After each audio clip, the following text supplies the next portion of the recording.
Okay, bismillahirrahmanirrahim. Assalamualaikum warahmatullahi wabarakatuh. Waalaikumsalam. Soalan kepada Prof. Dr. Basri. Prof, merujuk kepada buku Prof, Wahabi dan juga Pelabelan Wahabi, bab 3, kedudukan fahaman Wahabi di Malaysia. So kita lihat kalau orang awam, netizen yang tak faham dengan Wahabi dan juga Pelabelan ni, kita fahamlah. Tetapi ini autoriti agama sendiri yang mengklasifikan, mengkategorikan beberapa asatiza kita, asatiza ni sebagai Wahabi dan non-Wahabi. Dan yang menjadi ironinya apabila manifestasi ini, kita lihat apabila beberapa agamawan penglipur lara, apabila mereka mengeluarkan kenyataan-kenyataan yang pelik dan juga keluar daripada agama ni, tindakan-tindakan itu terlalu lambat untuk diambil ke atas mereka. Tetapi apabila agamawan, para asatiza yang dituduh sebagai Wahabi ni, apabila mereka berceramah ataupun mereka memberikan satu kenyataan yang melawan arus perdana, ia menjadi cepat tindakan tu dengan alasan tak ada tauliah. So jadi mohon pencerahan daripada Prof, bagaimana Prof melihat, walaupun kita tahu autoriti agama ni adalah mereka orang-orang yang ada pendidikan, latar belakang pendidikan. So bagaimana Prof? Wallahu a'lam. Menyesal pula buka soalan.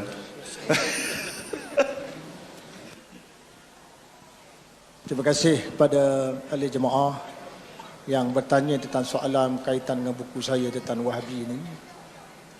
Memang betul pada bab yang ketiga tu saya sebut tentang sikap pihak berkuasa beberapa buah negeri di Malaysia tentang pahaman Wahabi, dan mereka telah pun menyatakan satu persatu pahaman ini.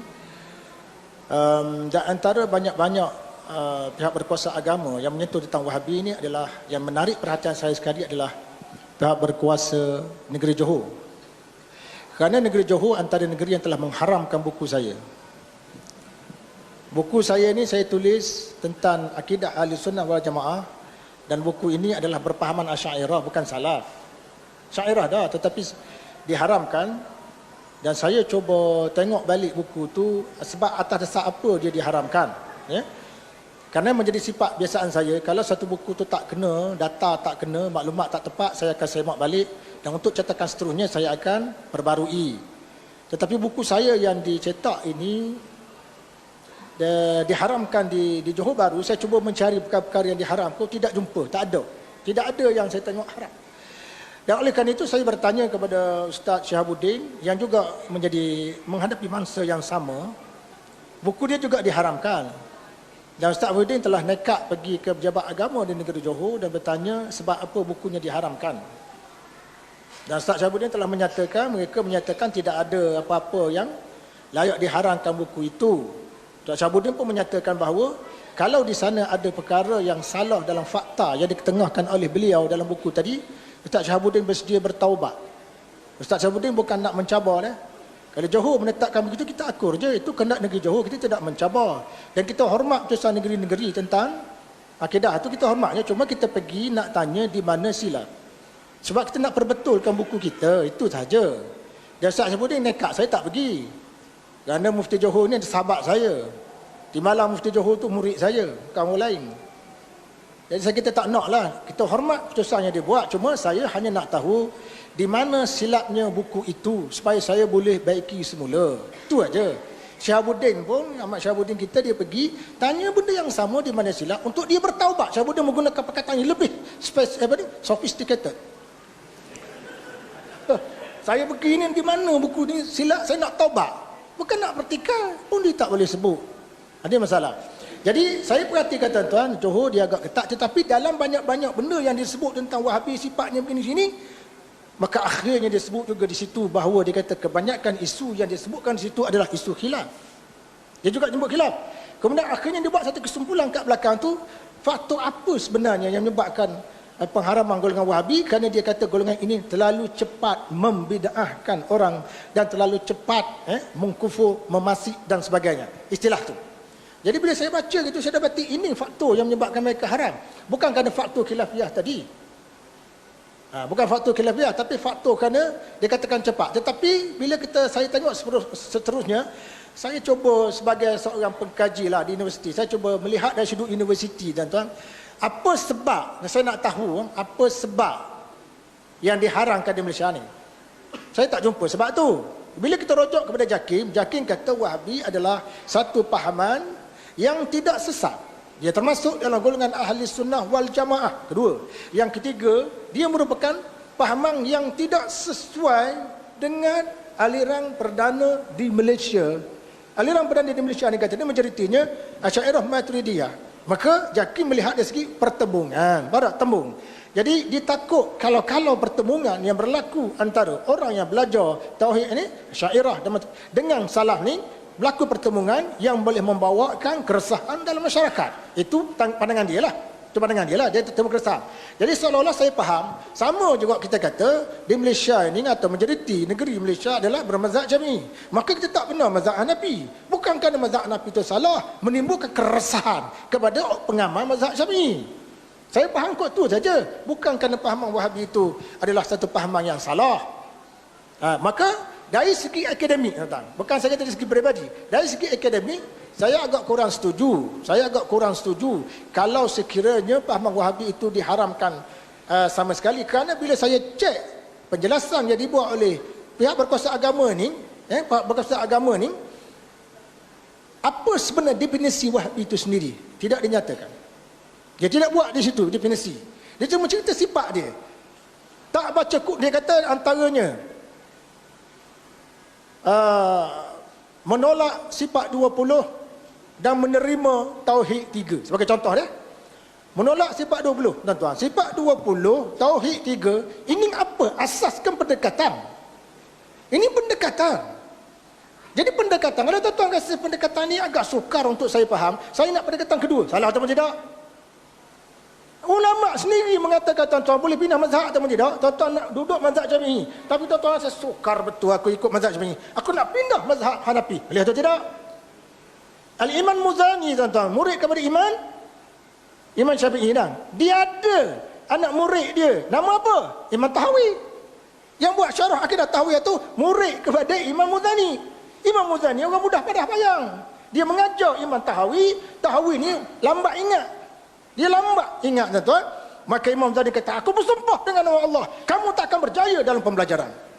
Ini menyebabkan Imam Tahawi bantah. Imam Tahawi bantah, tak apa kalau kamu bersumpah, aku lari, aku belajar dengan ulama lain. Lalu Imam Tahawi belajar ulama Hanafi. Dia muncul jadi ulama terkemuka mazhab Hanafi di Mesir. Lepas tu Imam Muzani meninggal. Imam Tahawi kata, sekiranya Imam Muzani masih hidup, dia kena bayar kafarat sumpah. Sebab dia bersumpah, aku tak akan berjaya. Sekarang aku telah berjaya. Ada? Maknanya sekarang Imam Tahawi pindah mazhab daripada mazhab Syafi'i kepada mazhab Hanafi. Boleh atau tidak? Boleh, pindah mazhab pun boleh, tuan-tuan. Apalagi kaedah tadi, kaedah. Kemudian kita tengok, tuan-tuan. Yang saya rusingnya, ada seorang ustaz telefon saya, Ustaz. Dia kata, pihak berkuasa agama ni menolak tauhid uluhiyah, rububiyah, asma' wa sifat. Tak? Baik, kalau dia nak tolak pendekatan tak apa. Jangan tolak isi. Siapa tolak isi, kafir. Nak tolak pendekatan tak apa. Isi jangan tolak. Faham tak? Apa makna tauhid uluhiyah? Mengesahkan Allah Ta'ala bahawa dia adalah satu-satunya Tuhan yang berhak disembah. Dipanjatkan doa, ditaruhkan nazar, semua berpandu pada Allah Ta'ala. Dia Tuhan yang berhak disembah. Ana abudullah wajtanibu taghut. Quran kata gitu. Kan? Baik, kalau dia tak nak terima pendekatan ini, bagi saya terbuka je. Di negeri berkenaan, apa nama dia? Apa nama? Pertama kita nak tanya, mengaku atau tidak Tuhan berhak disembah? Mesti dia kata mengaku, kami tak nafi. Baik. Kalau tak nafi, apa dia dari segi pendekatan Tuhan di negeri tuang? Istilah ni orang panggil apa? Istilah. Supaya kita boleh pakai istilah dia pakai. Kita kata tauhid uluhiyah, tak boleh. Tak apa makna tauhid uluhiyah? Mengesahkan Allah. Mengesahkan Allah tak boleh. Mengesahkan Allah tu tak boleh. Kata Allah Ta'ala satu tu tak boleh. Allah Ta'ala berhak disembah tu tak boleh. Mustahil mereka akan kata tak boleh. Mesti boleh yang. Tapi kita nak tolak uluhiyah. Baik. Boleh tolak nama. Nak letak apa? Tauhid Pak Allah. Letak tauhid Pak Allah. Tauhid Pak Kasing. Tauhid Pak Kasing maknanya Allah Ta'ala Tuhan yang berhak disembah. Kat bandar lah. Istilah tu. Jangan tolak isi. Macamlah sifat 20, tuan-tuan. Allah Ta'ala ada atau tidak? Ada dia. Kita tidak menolak Allah Ta'ala tu ada. Orang sekarang dia menolak pendekatan. Sebab pendekatan tu baru timbul. Allah Ta'ala tetap ada. Dan kita tanya dia, kenapa kamu tak pakai ada ni? Sebab kita rojak pada Quran terus. Itu aja tuan-tuan. Sebab itu bagi saya lah, saya tidak berduka cita kalau buku saya diharamkan. Itu perkara biasa je. Begitu juga tentang ni. Cuma saya melihat tuan-tuan, sebab tu saya akhir-akhir ini saya banyak karang buku yang lebih bentuk menyatupadukan umat Islam. Benda pendekatan ni tak perlu berbaloi tuan-tuan. Benda pendekatan ni tak perlu berbaloi. Dia tak perlu berbaloi pun benda ni. Tapi apabila jadi isu utama, sikit lagi saya bimbang jadi enigma pula. Bila jadi enigma, kalau saya mengajar sifat apa ni, saya mengajar tauhid uluhiyah, saya berhak ditangkap, saya berhak disaman. Dia jadi gitu bodoh. Dan yang kata berhak disembah apa? Quran. Dan saya cukup bimbang ketika nanti orang tentang Quran. Kerana Quran mengatakan Allah Tuhan berhak disembah. Sebab dalam tauhid sifat 20 tuan-tuan, tuan-tuan cari dari sifat 20, mana dia kenyataan dari sifat 20 mengatakan Allah Tuhan berhak disembah. Cari dalam sifat 20 mengatakan Tuhan Allah Tuhan berhak disembah. Tak ada. Yang ada wujud, kidam, bakah, bukan qiyamuhu binas. Dalam kataan tu ada tak Tuhan berhak disembah? Ada tak? Mukhalafatul lil hawadi, qiyamuhu binafsi, qudrah, iradah, ilmu, hayat, sama, basar, kalam. Ada tak Tuhan berhak disembah? Dari mana tuan tahu Allah Taala berhak disembah? Dalam Quran.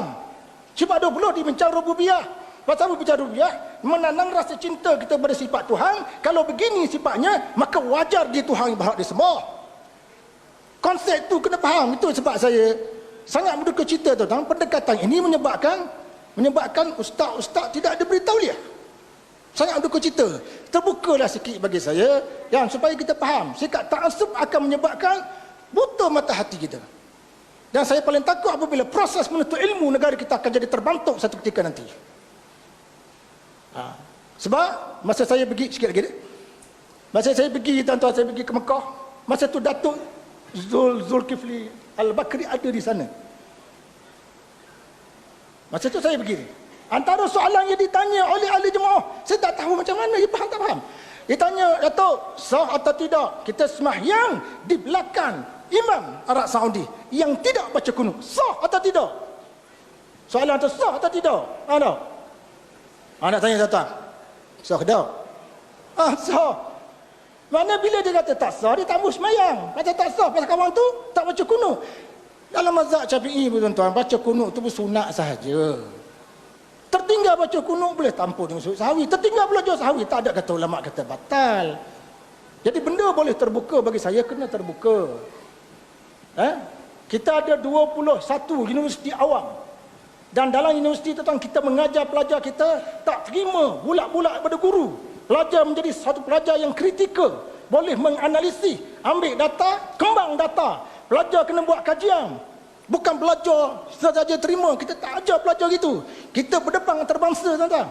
Tahu tuan-tuan sedar ataupun tidak, universiti kita ni bukan marah ni, bukan marah. Kata marah dah tu. Tak, bukan, ini bukan naik syekh, ini biasa saja. Malaysia sekarang tuan-tuan ke arah mewujudkan sistem pelajaran bertaraf antarabangsa. Maka kami di universiti ini diminta berusaha keras mewujudkan satu sistem pelajaran bertaraf internasional. Bukan pelajaran yang ta'assub pada satu golongan, tak ada. Pelajar kena terbuka. Itu yang kami ajar. Tiba-tiba tuan-tuan, ada suara-suara yang kurang selesa saya dengar ni. Dia kata, tauhid, uluhiyah, rububiyah, asma' wa sifat dah mula diajar universiti-universiti. Kenyataan apa ni tuan-tuan? Nampak sangat kita tak berapa faham. Saya bimbang takut runtuh sistem pendidikan negara, dan ulama kita bercakar sesama sendiri, kita lupa isu besar negara. Wallahu a'lam.